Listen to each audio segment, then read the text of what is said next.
Jack Reacher je protagonista serijala kriminalističkih trilera britanskog pisca Lee Childa. Nakon što je u 36. godini napustio američku vojsku kao major u vojnoj policiji, Reacher luta Sjedinjenim državama radeći čudne poslove i istražuje sumnjive i često opasne situacije. Serijal trenutno broji 26 knjiga koje se ne moraju čitati hronološki jer se svaka knjiga može posmatrati samostalno. Najveći dio knjiga napisan je u trećem licu, s tim da ima i nekoliko koje su napisane u prvom licu. U nastavku videa ću izdvojiti 7 knjiga koje su meni najdraže iz ovoga serijala, ali prije nego što pređem na te knjige, hajde da kažemo nešto o tome ko je Jack Reacher. Jack Reacher je rođen u vojnoj bazi u Berlinu. Od vremena kada je bio dječak, njegova porodica, čak i majka, zvali su ga jednostavno Reacher, naziv koji mu je ostao, ali nikada nije dat njegovom bratu. Reacher je odrastao u američkim vojnim bazama širom svijeta gdje je bio stacioniran njegov otac Stan, kapetan marinaca. Stekao je obrazovanje o osnovnom preživljavanju, kao i priliku da uđe u vojnu akademiju Sjedinjenih država u West Pointu. Nakon 4 godine u West Pointu, Reacher je stekao činove drugog poručnika, prvog poručnika, kapetana i majora, uključujući interventno degradiranje iz majora u kapetana tokom njegovog mandata u vojnoj policiji. Po odlasku iz vojske, Reacher je postao lutalica. Jedini prtljag mu je bila četkica za zube na sklapanje. Romani obrađuju upravo ovaj period Reacherovog života, s tim da 2 ili 3 knjige obrađuju period kada je bio u vojsci. Reacher je opisan kao brutalno vješt u borbi prsa u prsa. Prilično je brz za svoju visinu i često se bori sa protivnicima njegove veličine ili veći. Iako nije majstor ni u jednom obliku borbe, sklon je kombinovanju poteza iz različitih stilova. Njegovi omiljeni potezi su udarci glavom, laktovima i nogama u prepone. Reacher generalno prati tok borbe, brinući o pobjedi više nego o tome kako pobjeđuje. Međutim, on planira kako da udari prvi ili da reaguje na prvi udarac i kako će se pobrinuti da se druga osoba više nikada ne bori protiv njega. Reacher ima interni sat. On postavlja vrijeme u koje će se probuditi i njegovo tijelo se automatski budi. Reacher je također fasciniran brojevima. Ima izuzetno akutne vještine dedukcije. On uglavnom dobija svoje informacije jednostavno iz razgovora sa ljudima ili izvođenja sitnih zapažanja. Poznat je kao jedan od najboljih istražitelja koje je vojna policija imala u ponudi, a vodio je i specijalnu jedinicu zaduženu za teške slučajeve. Prva knjiga koju bih pomenuo je knjiga Ne vraćaj se, koja donosi priču u kojoj se Reacher vraća u jugoistočnu Virginiju blizu Washingtona, gdje se nalazi zapovjedništvo njegove bivše postrojbe 110. brigade vojne policije. Ta stara kamena zgrada najbliža je domu od svih u kojima je tokom života boravio. Reacher je došao da upozna novu zapovjednicu, bojnicu Susan Turner, koja je dotad bila samo topao, intrigantni glas na telefonu, još dok je Reacher bio u Južnoj Dakoti. Ali umjesto nje dočekuju ga neugodna iznenađenja. Susan je u pritvoru zbog pronevjere i špijunaže, a on je optužen za ubistvo koje se dogodilo prije 16 godina i uz to za neplaćanje alimentacije za svoju kćer, za koju prvi put čuje. Reacheru to sve miriše na prljavu igru vojno-špijunskog podzemlja. Ali Reacher nije navikao na ulogu žrtvenog janjeta i sigurno neće tek tako predati svoju sudbinu u ruke pokvarenih zapovjednika i obavještajaca, čiji mutni poslovi vode u pusta polja Afganistana. Sljedeća knjiga koju bi izdvojio je Noćna škola, koja nas vraća u Reacherovu prošlost u 1996. godinu, kada je on bio aktivan djelatnik vojske. Ujutru dobija odlikovanje, a navečer ga šalju u školu. Sa njim su u učionici još dvojica, agent FBI-a i analitičar CIA. Sva su trojica vrhunski u svom poslu, sva su trojica nedavno postigli veliki uspjeh i sva se trojica pitaju zašto su poslani u noćnu školu. Ali ubrzo otkrivaju da je džihadistička ćelija u Hamburgu dobila neočekivanog posjetitelja, saudijskog glasnika koji traži sigurnu kuću dok čeka sastanak sa nepoznatim osobama. Ciin agent na tajnom zadatku u ćeliji načuo je glasnika kako šapuće jezivu poruku. Amerikanac traži $100 miliona.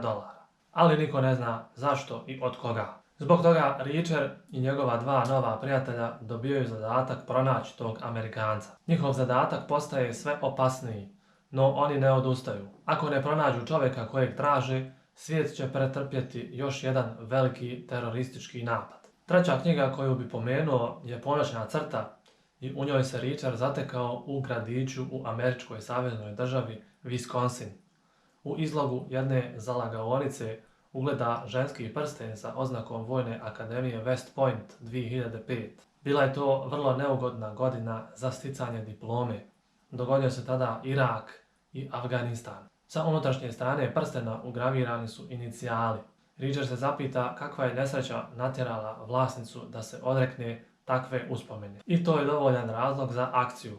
Reacher odluči pronaći ženu i vratiti joj teško zarađeni prsten. Tako započinje opasno putovanje koje vodi Reachera kroz američki srednji zapad od opskurnih kafića do blatnih raskršća u pustopoljinama. Susreće se sa bajkerima, murijacima, varalicama, bilderima i nestalim osobama u odijelima i kravatama usred pustoši Wyominga. Što duže kopa, to veće smeće izlazi na vidjelo. Riječ je o opakoj zločinačkoj udruzi. Za svakoga postoje crte koje ne treba prelaziti, osim za Jacka Reachera koji je odlučio da sazna kakvu priču krije prsten sa West Pointa. Sljedeća knjiga koju bi izdvojio je 12 znakova. Radnja ovog romana odvija se u New Yorku. Jack Reacher se vozi podzemnom željeznicom na liniji broj 6 po aveniji Lexington na sjever u 2 sata u noći. U vagonu u kojem sjedi nalazi se 5 ljudi. Jedna od putnica u vagonu je Reacheru sumnjiva i on smatra da je ona bombaš samoubica jer pokazuje mnoge znakove koji otkrivaju bombaše samoubice. Oni su uglavnom napeti i po definiciji to rade prvi put.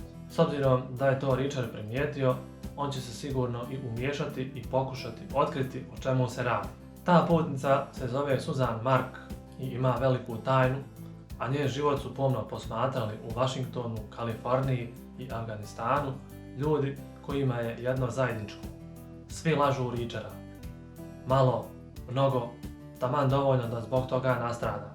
Počinje utrka ulicama Manhattana, kroz labirint pun vještih i nasilnih vojnika sa svih strana rata u sjenama. Za Jacka Reachera, čovjeka koji ne vjeruje nikome i drago mu je što je tako, jedini mogući kraj je suočiti se sa najgorim neprijateljem i pogledati ga u oči. Još jedna knjiga u kojoj se vraćamo u vrijeme kada je Reacher radio u vojsci je knjiga Afera.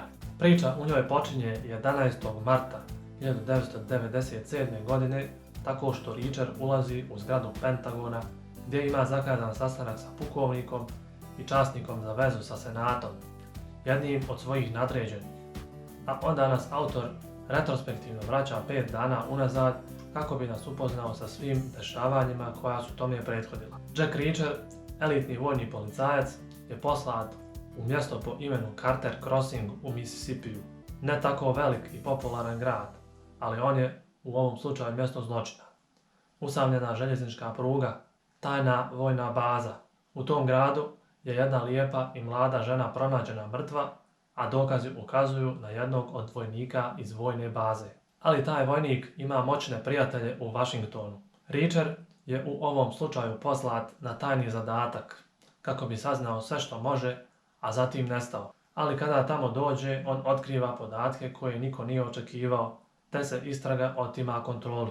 Reacher u Carter Crossingu upoznaje lijepu šerificu Elizabeth, koja je nekada bila vojni policajac u Marincima, a sada je naslijedila posao svoga oca, te joj je očito potrebna pomoć u ovom slučaju. Možda i ona krije neke tajne, možda čak i aferu.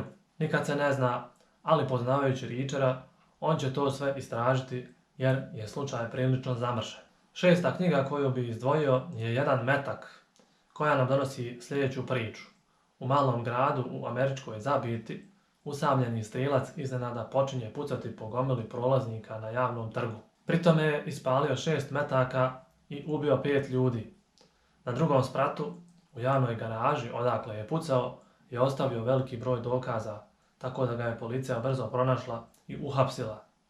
Njegovo ime je James Barr i on je bivši vojnik snajperista i to je ono što ga povezuje sa glavnim likom ovog romana, Jackom Reacherom. James Barr na ispitivanju poriče da je pucao po ljudima i traži da mu pronađu i dovedu Jacka Reachera. Već sljedeći dan James Barr je u zatvoru pretučen i završio je u komi, a Jack Reachera nije moguće pronaći s obzirom da on posljednjih 14 godina živi kao duh. Nema adresu, nema telefon, nije ničiji muž i nije ničiji otac. Međutim, Reacher je u Majamiju i na vijestima je vidio što se dogodilo u Indijani, te sam odlučuje da ode tamo kako bi ispunio obećanje koje je dao Jamesu Barru još dok je bio u vojsci. Posljednja knjiga koju bi pomenuo u ovom videu je Prošlo vrijeme.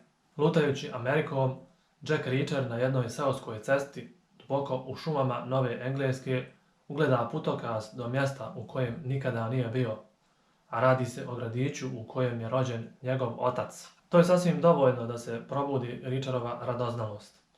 Sljedeće jutro u arhivu gradskog ureda Reacher se raspituje o nekadašnjem domu svoje obitelji. Saznaje da u gradu nikada nije živio niko sa prezimenom Reacher. Zna da se njegov otac nikada nije vraćao tamo, ali sada se počinje pitati je li ikada i živio tamo. U isto vrijeme, nedaleko od tog gradića, dvoje mladih Kanađana pokušavaju stići do Njujorka gdje žele prodati svoje blago.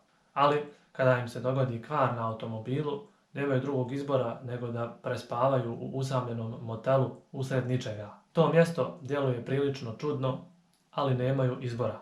Dakle, ispunjeni su svi uslovi za još jednu neizvjesnu Reacherovu pustolovinu prepunu adrenalina. Sadašnjost je napeta, no prošlost se ponekad može činiti puno gorom. Bilo bi to sve za ovaj video. Hvala vam na pažnji i želim vam ugodan dan.